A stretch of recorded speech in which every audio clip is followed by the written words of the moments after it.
and welcome. And I am talking today about how social media and the ever-connectedness of the internet gives us the power to embrace differences in languages, whether they're varieties, creoles, dialects, or any other type of differentiation in the way we speak.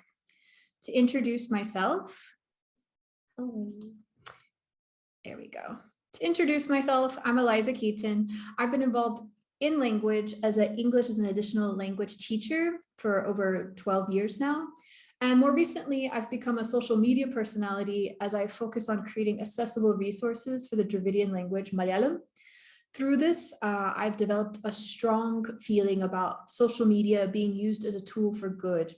And if you check in the Venus room, I do have a pre-recorded talk that discusses more broadly the benefits of social media and how it affects our cultural narratives and the persistence of languages in general. So before we get started, I want to set the context of this talk by talking about little Eliza. Okay, so this is me when I was 6 years old. And when I was 6 years old, my father got married to my stepmother. And she was a Serbian-American woman whose family immigrated from former Yugoslavia to Chicago in the 1970s. Before this, I had grown up in Georgia and I had soaked up the local accent like a sponge. You know, children just absorb the sounds around them as they're developing their speech. And being raised in Savannah, you know, the land of the Southern Belle, I had absorbed that accent without thinking anything of it. My first summer that I visited Chicago to see my stepmom's family and get introduced, I remember clearly that next door there were some boys playing. And 6-year-old extroverted Eliza went up to the boys and started asking who they are and introducing myself. And one boy looked at me and he just laughed and he said, "Where are you from?" And I said, "I'm from Georgia." And he said, "Wow, you sound really stupid." And in that moment, I realized I had an accent. It would take me ages before I realized that that's a normal thing. Everybody has an accent. But it was the first time I felt ashamed for how I spoke. And it wasn't the last time either. American media is full of the Southern drawl being used for comedic effect, whether it's a simple soldier in a period war film who dies before the half of the movie, or a portrayal of an ignorant bigot. The American Southern accent was consistently marketed to me as a marker of low intelligence, low class, and generally incorrect English. And I internalized this. As I internalized it, I grew up intentionally removing the drawl from my diction in trying to mirror what was considered a standard accent, the ones that you hear on TV or read in textbooks. Even worse, I started to police the speech of the people around me. I remember feeling shame hearing my father speak to people from other states and silently cursing myself. Why doesn't my father speak normally? Why can't he, sound like an educated person? And it even affected how I started my career as an English teacher. I was very prescriptive. I didn't think about why people spoke the way they did. I only thought that we all had to subscribe to a specific way to speak English. And I lost my accent completely. Even now, it's very difficult for me to replicate the accent that I grew up with in the first third of my life. Thankfully, once I left the States and started working abroad, I met many people who guided my thinking on what language is, the purpose of language, and getting training from people who spoke English as a second, third, or fourth language, and the insights that they had on how they speak and how they communicate. Southern English, I realized that the way I grew up speaking English wasn't improper or ignorant or incorrect. It was just a result of historical and geographical events that occurred. And since Southern English has been slandered, it was mostly a result of the dark history that is associated with, whether it's slavery, Reconstruction, poverty, the effects of the Civil War. This association has led to this negative image of the Southern accent. How many times do you hear someone making a joke about someone being bigoted or ignorant, and they throw on a fake Southern accent to kind of drive the point home?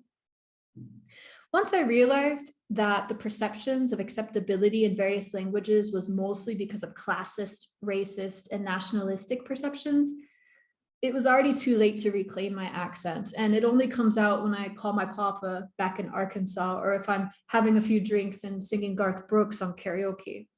I think that if little Eliza had more supportive environments and access to examples and stories of real people who shared her way of speaking, then perhaps she would have felt more confident in the way that she spoke.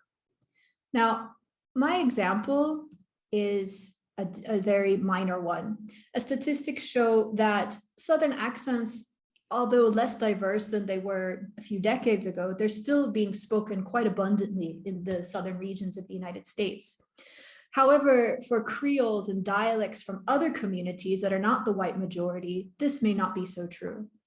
Until now, the push to speak proper has increased and created harm in communities and has othered speakers of variations of languages to the point where the languages get lost for the sake of social acceptance. It's consistently found across different studies that having particular accents can affect your job prospects, your educational prospects, and even your community perception of you, and also your perception of self. There are many factors in how languages are perceived and given on a value system. With varieties and creoles within the United States, it's often dictated by the majority and has a negative effect on those considered less desirable. And it's usually drawn on racial, socioeconomic, or geographic lines. And the narratives are consistently spread through television, media, and public opinion. Using terms like speaking ghetto or talking like a hillbilly can lead to a negative perception. And this results in ostracization, identity loss, and erasure. But this is not only something that you see in English or in American English. You see this in other contexts as well. In India, languages vary within religious and caste lines. In Kerala, for example, the language Malayalam is a Dravidian language sharing roots with Tamil. However, you'll find that a lot of the scientific and technical languages is heavily influenced by Sanskrit. In the case where there are two words, one being of Dravidian origin and one being of Sanskrit origin for the same concept, the Dravidian word is seen as more common or vulgar. An example of this would be the word for father. So on your screen, we have two words for father. The top one says Tanta. Tanta is of Dravidian origin. There's a Tamil word, Tandai, okay? Then we also have the word below it, Achan. Achan is Sanskrit origin. Now in Kerala, if you say the word Achan, this is a normal, respectable title for father. But if you say Tanda, this is considered derogatory. It's almost like a your mom kind of way of saying things. It's extremely disrespectful. So why suddenly is there this class, this value system awarded to the origin of the word? We have that there.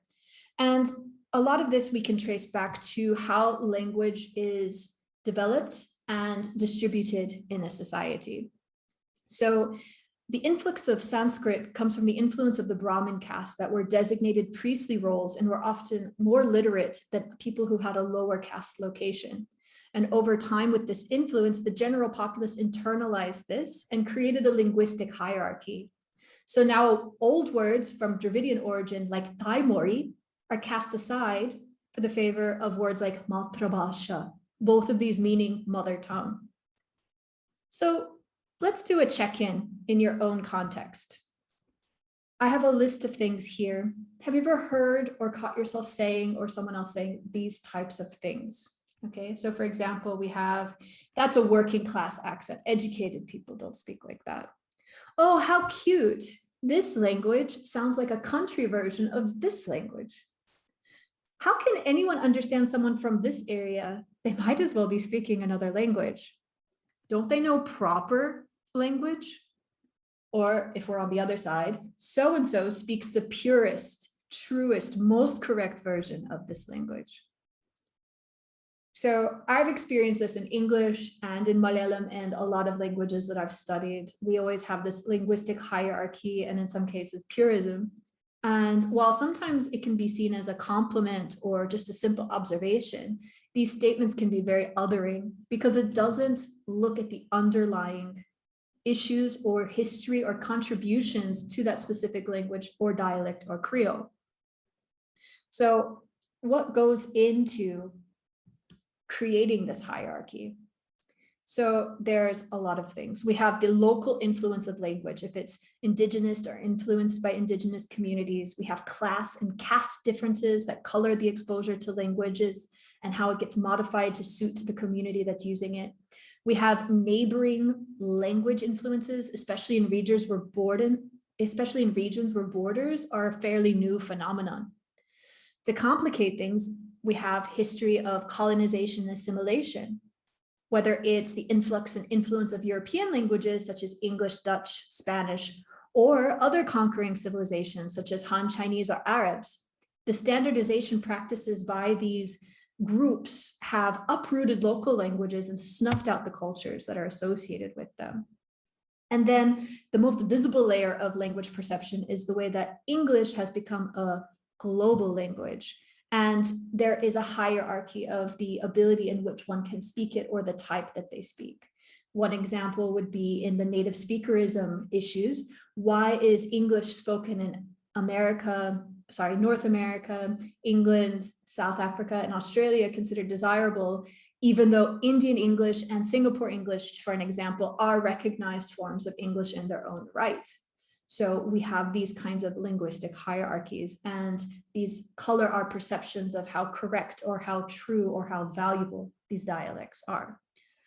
So this has been an issue because until the last decade or so, our consumption of media was limited to what we saw on TVs, magazines, and in cinemas.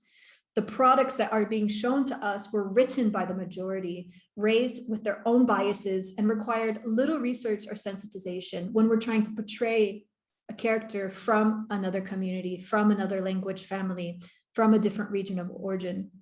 As a result, we are sold images and caricatures instead of fleshed out, nuanced characters, and it builds an internal bias against or for certain manners of speech. An interesting example would be the American transatlantic accent. This is the accent that you find in a lot of old-timey movies. This was not a real accent. It was not a native accent. It was a trained accent that was simply created to show class. If you spoke this English, it meant that you were well educated and that you had spent time training on your speech. So again, this is another way that people try to differentiate themselves. And by saying that this accent is valuable, at the same time, it's saying these other accents or dialects or variations are not. So these other ones are not necessarily represented correctly, or they're exaggerated to the point of comedic value and have no real substance in our media. But there's good news. We have more people connected to the internet. We have more people accessing mobile phones and accessing smartphones. And we are having the power in our own hands to represent ourselves or represent the people around us in a more nuanced and fleshed out way. It's creating content that digs past the surface and fleshes out speakers of dialects, varieties, and creoles, that encourages more conversation. The connection that the internet allows encourages collaboration and record keeping that isn't limited to just academic or research projects that have limited funding and therefore need approval and need to write requests and have all the extra red tape that we had to work with in the past. A personal example of this would be a people-powered series in which I requested Malayalis to share their own local variation of Malayalam to teach my audience about their unique patterns of speech. So for context, I run an Instagram account focused on creating resources for the language Malayalam. It is the official language of the state of Kerala, which is in southern India. It has 40 million speakers and yet a huge lack of resources to teach. Now, because Kerala and its language is quite old, there are so many variations within it. Think about how the UK has so many different variations of English because of the pockets of hills and geographical regions over time. Kerala even older. And often, most of the people who know about these accents only know about them through the 5 or 6 movie stars that perform these accents in movies. And it's always done to a comedic effect or entertainment value, but doesn't really flesh out who are these people from these regions and what do they say, how do they speak. So what I did was I reached out and asked people to submit their own samples of how they speak and taught their own localized dialect of Malayalam to my audience. And the response was tremendous. Instead of immediately laughing off or minimizing the language, commenters engaged with the content and confessing that they learned new things. Others who were from the area were excited and proud, saying, oh, I'm from Idukki. This is how my grandmother speaks. Oh, I'm from, Kasaragod. I'm very proud of my accent. Instead of seeing people commenting and laughing and saying like, oh, we don't understand them, it created this amazing conversation where people got to connect with others and compare notes. Oh, you say it like this, we say it like this. Why is that? And it was a much more meaningful exchange than what was already done before on TV, where someone says 3 lines in something that's somewhat foreign to them, and then it never comes back to that. The most impactful submission came from an Adivasi, who is an indigenous person from Kerala. And they didn't speak Malayalam, but they spoke their own Dravidian language called Paniya. And this opened up the opportunity for many to see that there within the state of Kerala was not just Malayalam, but even more languages that are preserved in these hill stations with these Adivasi tribes and other groups of people. Now, going to other projects, in America, we have academics like Sun Macho, whose work in Harvard educating others on the Gullah-Geechee Creoles have led to bite-sized lectures on linguistic phenomenon and disproving notions that Creoles and AAVE are not proper speech. His videos have garnered hundreds of thousands of views and shares on platforms such as TikTok, taking his audience from beyond the classroom at Harvard, and instead has a more accessible platform that reaches exponentially more people. And what this does is it increases exposure to information and also helps change and adapt mindsets at a faster rate. Also, I have here Wikitongues. Wikitongues has incredible collecting work that they do, not just on languages, but variations within languages. And again, it's people powered in the fact that you have real people speaking their own language, speaking it casually, and just putting a platform for it so that people know that they exist and they speak like this. And it's from an educational, informative perspective and not from an othering perspective. And that makes a big deal. So what's amazing about social media is that it has the potentiality to go viral. And this viralness gives what I've learned as social currency. So Christine Sun Kim gave my most favorite TED Talk I've ever seen. I do recommend you watch this TED Talk. It's incredible. Christine Sun Kim has been deaf since birth, and she made this amazing TED Talk about being deaf and participating in art, and also describing sign language as having its own music and the musicality of it. And here is where I was first introduced to the idea of social currency. And this concept of having value in society, something worth spending time and resources on, became an eye-opener because I had always benefited from seeing my own culture and language accommodated for, and I never had to consider why others didn't have accommodation readily available. And it's because the social currency didn't exist. So through social media, we have people-powered projects. We have live, real people there taking up space, saying, we are here, this is how we talk, this is how we exist, and this is why, this is our history. And once that grows, there becomes a demand to accommodate. And so that is how social media plays a massive role in establishing social currency and encouraging growth and conversation. Also, we have the varieties and dialects of the language we see are no longer put in a monolith. Okay, so social media allows us to take nuance within the way that languages are spoken. We see varieties within a language family. We see varieties within cultures. You know, we don't just see India as one linguistic monolith. A lot of people will say like, oh yeah, that's where they speak Hindi. Yeah, sure, but there's 22 official languages and dozens, of unofficial languages. So having social media allows these specialized kinds of content break up that monolith and give more nuanced and meaningful approaches to the communities in which these languages are spoken. It serves the diaspora as well because it allows more multifaceted experiences to be shared, normalized, and talked about. It can create more wiggle room in their own identities and provide more insights to their own roots, as well as add more weight to their experiences in their host country as well. So what do we have to do with all of this? What is our role? As lovers and learners of languages, our feeds are likely already full of content related to linguistic experiences, but we can do more to feed the algorithm. Every click, every tap, every swipe on social media is meaningful. Being more conscious of the things we like and share can help pass along or suppress specific types of content. When we see something positive, meaningful, and educational, we should interact so that it finds a wider audience. If you're in a position to financially support creators, do so. There are linguists, academics, and hobbyists alike creating work through platforms like Patreon and Buy Me a Coffee. They also have Venmo through their social media links. You can also donate to universities or educational institutions that are researching and advocating for dialect research. Recently, I came across one university in California that was having a TikTok contest to promote AAVE and bring the conversation more about varieties of Black English. Things like this are what's going to continue growing and developing. And I think we need to take notice of these things and financially support them when where possible too. Lastly, we need to look inwards and examine our own biases. How do our friends speak? How do they sound? What is our initial reaction when we hear an accent dissimilar to our own? Do you mimic an accent when telling a joke to drive a point home? And is it really necessary to get the point across? What is the intent of those actions? These kinds of things seem laughable, but these are the doors that open to our own biases, and we need to sit with them and unpack where these come from. Why do we carry them?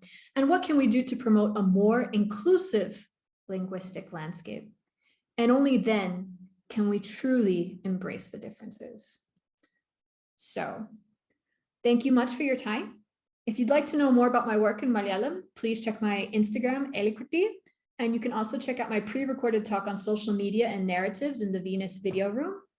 I'd like to open up the room now to have a chat, take questions, and hear other people's experiences with the remaining time.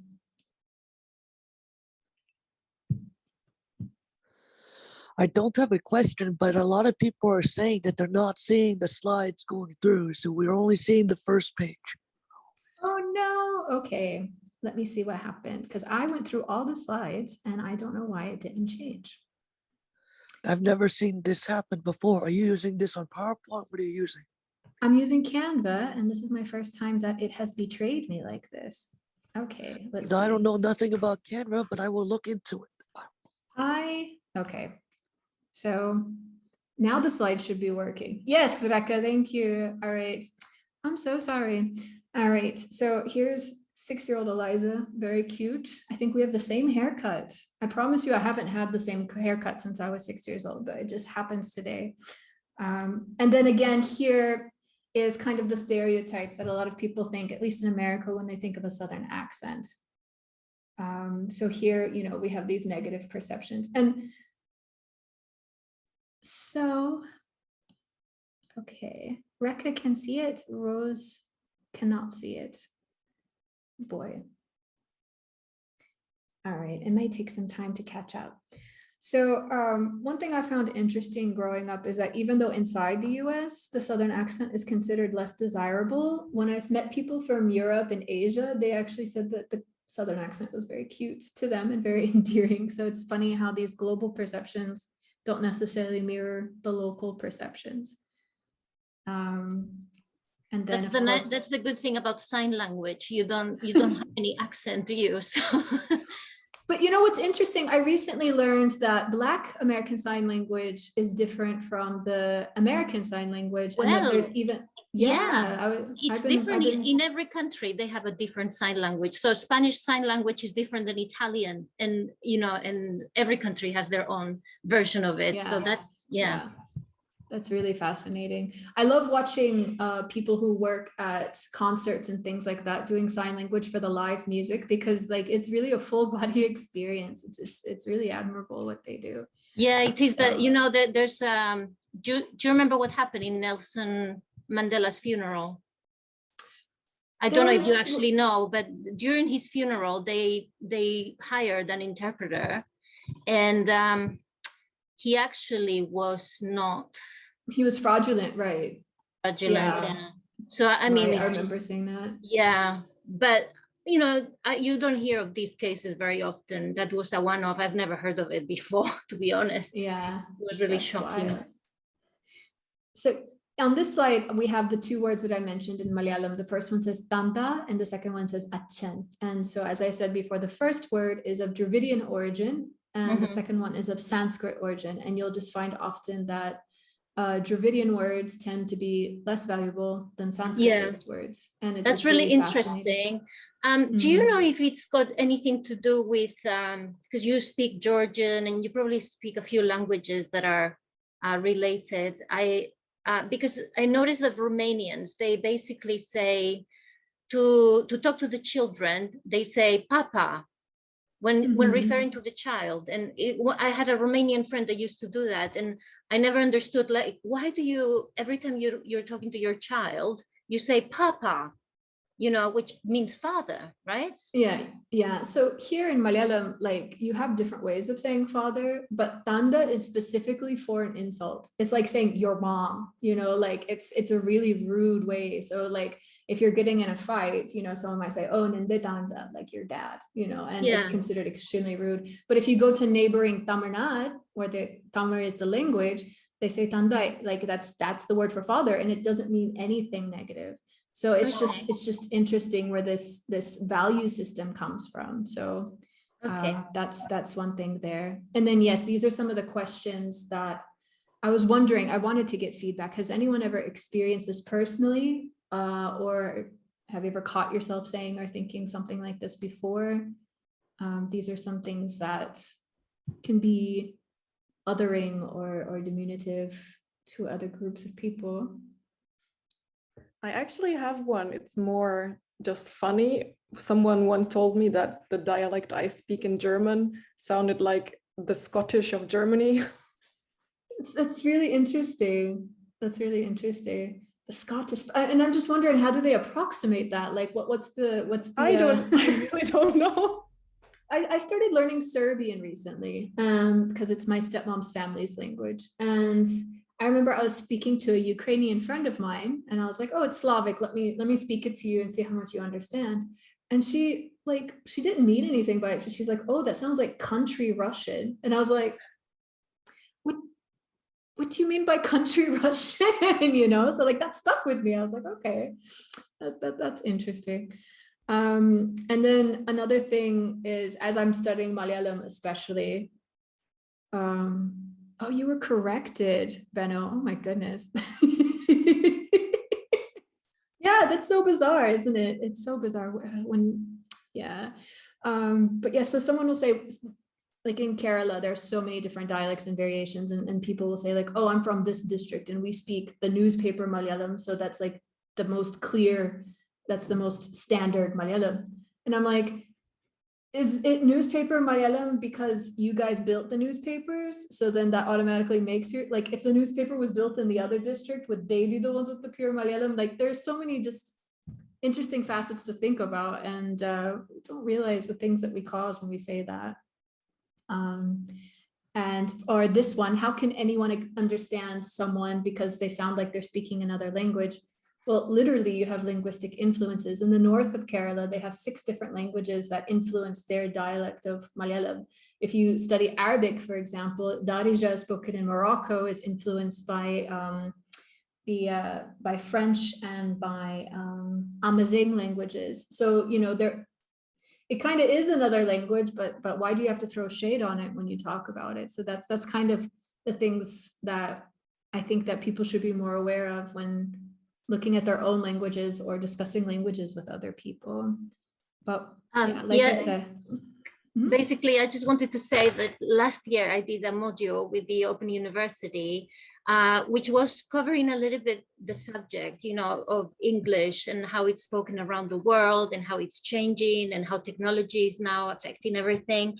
And it's like you said, like in the UK, you've got different accents that have a different connotation as well, because, you know, the RP is perceived to be like the Queen's English, and it's like that's the English but this is now changing because we're becoming a little bit more instead of prescriptive, a bit more descriptive. So we basically describing how people speak language instead of saying you should speak it this way, right?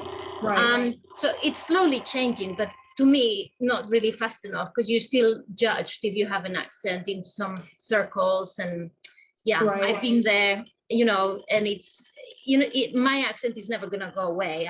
I mean, I grew up in Spain for the first 14 years, and then I came to the UK, then I moved to the US, then I moved to France. So I don't even know what accent I've got. It's probably just a combination of everything, To most people, when they hear me, they're like, you sound like an American. I don't know where in America, but you're definitely American. But when I call my family back home, they're like, what happened? Like, you don't sound.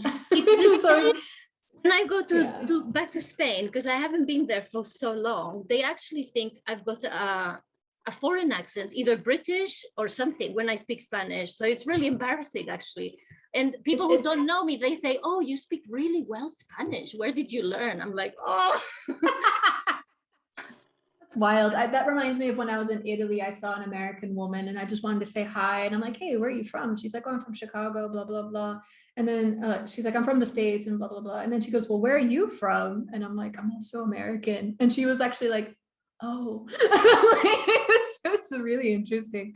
Yeah. The other thing they said is like, they also had a recording that was really interesting with the Open University that was done by linguists to study how English changes over the ages as well. Because like in the UK, it's really difficult for linguists to be able to study that because recordings only go back so far. And you would have to be recording the same person every year. So they actually did that with the Queen, because every year she gives a speech, the Queen's speech. Yeah. So that was recorded since the first time since her coronation. And linguists have been able to see just from her speaking every year how even her accent has changed slightly, right? So, yeah. Right. So in this slide, Nina. I mean, one thing that's a bit ironic when you're learning English, like I studied it in university for a while before I switched majors, is that they make you pick a side. At least they did in my university. They're like, you can decide if you want to use British or American.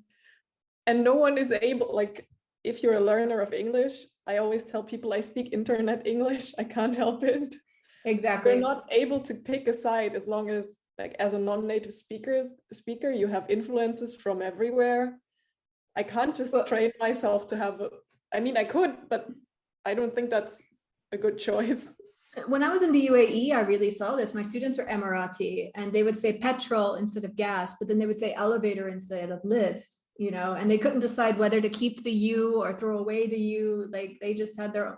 And that's why we need to accept that there are varieties of English. English doesn't belong to anybody anymore. It's the world's language. So, and that's one thing that really, frustrates me about this whole native speaker thing when it comes to my industry of English language teaching, because you have people in India who have been speaking English for generations, but they're not considered native speakers because their passport's not the correct one and things like that. And so, that kind of leads to my slide here talking about the various layers of how we contribute the linguistic hierarchy in our value system. So hi, Marco, how's it going? Yeah, hello. Yeah, I just probably wanted to add something here. Yeah, the same case with me as with Nina.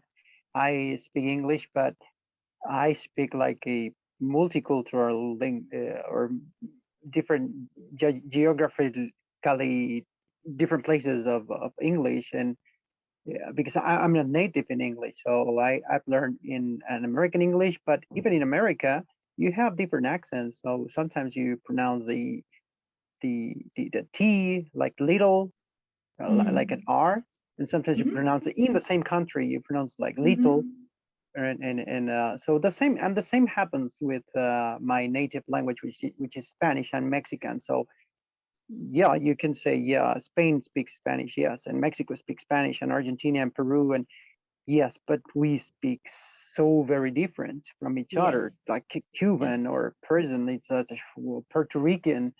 a person from Puerto Rico, speaking Spanish, sometimes I don't even understand that. So even among the same native language speakers, it's hard sometimes to understand. Even in the same country, in Mexico, the southern part, I mean, maybe just the central is like, could be said that could be understood, but the rest, like northern and south, they speak really fast. We speak, like in Spanish, we speak like really fast. So yeah, I guess that also. I find it interesting because like a lot of South America and Central America, they still have, their indigenous communities. And I feel like a lot of the way they speak Spanish is influenced by that, and the pronunciations and things like that. I find that really fascinating. And then I think Brazil and Argentina have huge like Japanese populations as well from the last couple of generations. So maybe Japanese and, has some kind of influence on some of the communities. So, and that's what I'm trying to get the point at with this talk, is that instead of just saying, this person doesn't speak it or this person speaks it differently, we have now the tools and the resources to go a little deeper and say, this is why we talk this way. This is how we talk this way. And so, as I said before, I did this people-powered project where I had different people from all over Kerala give their different dialects and just teach it, and it was really cool, because instead of just being the butt of a joke, it's like, oh no, I'm being represented, and people are talking about my language, which is really, really great. And I think this can be done at a global scale. And I see like Wikitongues does that, and it's really important work. And I think now it's easier and cheaper to do than in the past, because before you'd have to go send someone to the country with a tape recorder and hope that they meet enough people to talk to for a sample. I think, I totally agree. And I think in the end it depends on why you are learning a language. I mean, as far as you are understood, you may actually be mixing. I'm learning German, for example, and I don't know if you know the articles, the dative, also the cases, dative, nominative, it's crazy. I'm just learning. So it's just the beginning. So I guess it's the hard part. So but sometimes, not all the time, sometimes I am understood. So I guess that's the final point of any language, unless you are required because you are checking a book or I don't know, depending on your job. But basically, personally, in a interpersonal level, I guess the point of learning a language is, besides enjoying the cultures and diversity, I guess it's just being understood, or sending a message and understanding others' messages. So that's just my I feel like I think that for articles in German, they're kind of there's almost, I'm on a crusade against them, because I have a lot of friends who are learning German and they're always very focused on the articles. And I usually tell them, wing it. I can understand you if you have the article incorrectly. Like, usually not such a big deal. So I mean, if you think about it, it's because we the way we learn language these days is like you usually are introduced to all the grammar first. But if you look at it, child acquisition of language, they never learn the grammar. They just learn to speak. Babies don't know how to speak. They learn by just listening, and like you said, winging it. They start trying to replicate what their parents are saying, and then they learn the grammar many years later. But in language teaching, it seems to be like we have flipped it, and we're starting with the grammar, which is the most difficult part. I think it should be sort of reversed. Right. Now, the thing that I was hoping for with my talk is like this goes beyond the language learning community and just goes into society in general, because I feel like we have just so much intolerance for things like, forgive the term, but in the early 2000s, the whole thing about grammar Nazi was like a thing, right? Oh, you're such a grammar Nazi. Oh yeah, I correct everyone's grammar. And it was like so prescriptive and so disruptive. And now we're in a stage where I think we can be like, actually, yes, I understood you and the way you talk is valid, and I'm not going to focus on these pedantic things, or I'm going to sit here and actually learn about why you talk that way. And I think that everybody can benefit from that. Like here in Vietnam, there are 3 distinct dialects of Vietnamese that I'm aware of: the northern dialect, the southern dialect, and the central dialect. And you know, people from Hanoi don't understand why the people in central Vietnam speak the way they do. And it's like, okay, well, if you sit down and say, okay, you've got the Khmer, you know, influence, you've got, you know, relations with Cambodia, you've got the shared culture, you've got, you know, all these other things, then you can step back and be like, oh, okay, that makes sense. Like that, of course they would speak different, you know, things like that. And I think that helps create, because, you know, they say that with the internet, we're getting more globalized and more of the same, but as the title of this thing is, we can embrace the differences as well. We can learn. Yeah, I think there's more diversity actually. And I find it fascinating that I mean, it would be so boring, this world, if we all spoke exactly the same, wouldn't it? Like, you know, Marco was talking about Spanish and the different, you know, the differences between Spanish. You know, I can give you like an example. Like I can say to you, in Spanish from Spain, I'm going to get the bus. So I would say that in Spanish from Spain, voy a coger el autobús. And that has a very different meaning in Mexican Spanish, right? I learned the hard way. Nice. Because yeah, coger, the word coger, which in Spanish means, it's the way you say I'm going to get the bus, means to have a sexual relation, I believe, or something like that. Wow. In Mexican. Wow. Depending on the level, yeah, could mean that. Yeah. It could mean that. Okay. Well, you know, it definitely had a connotation I didn't really want to give when I was just trying to say that I was going to get the bus. And there's a few more things like that in different variations of Spanish. Yeah. So, but I think variation is really good, and it's really, I learned from my friends who are like, you know, Mexicans or Argentinian, and I love the differences in Spanish. It's one of the things that makes it kind of really nice to be able to share language, is that we don't all speak the same and we can learn from each other. So yeah, nice. I really enjoyed your talk. Thank you very much. I'm glad that you attended. And again, the floor is open to any questions or comments. And also I can leave my email here. So if you're interested in my slides, I'll be happy to share them with you. You said you have an Instagram? Yes, my Instagram, which is focused on Malayalam language resources, is Elikoti.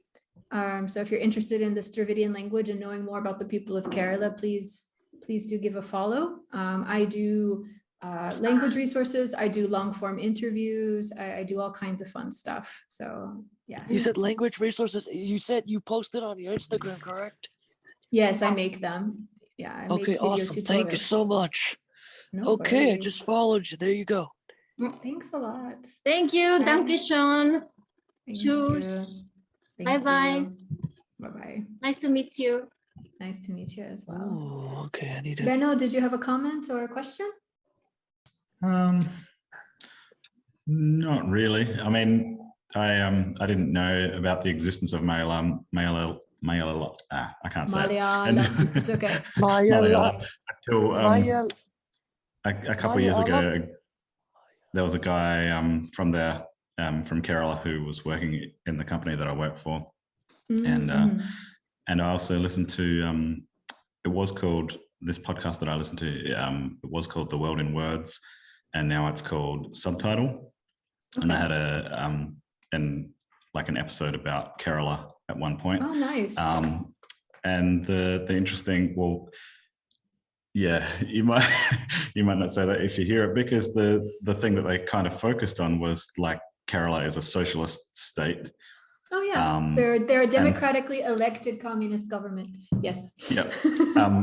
And they were talking about, like, you know, where in the world would you go if you wanted to meet kids called like Stalin and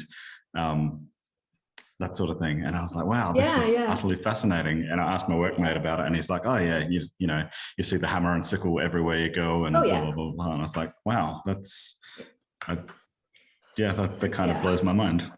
Yeah, it's interesting, but I think that, diverging from the topic, the caste system was very, very strong in Kerala. And, you know, we have this idea of untouchability in Kerala. They also had the idea of unapproachability. Like people from a higher caste someone from a lower caste couldn't be like 25 to 90 steps away from them.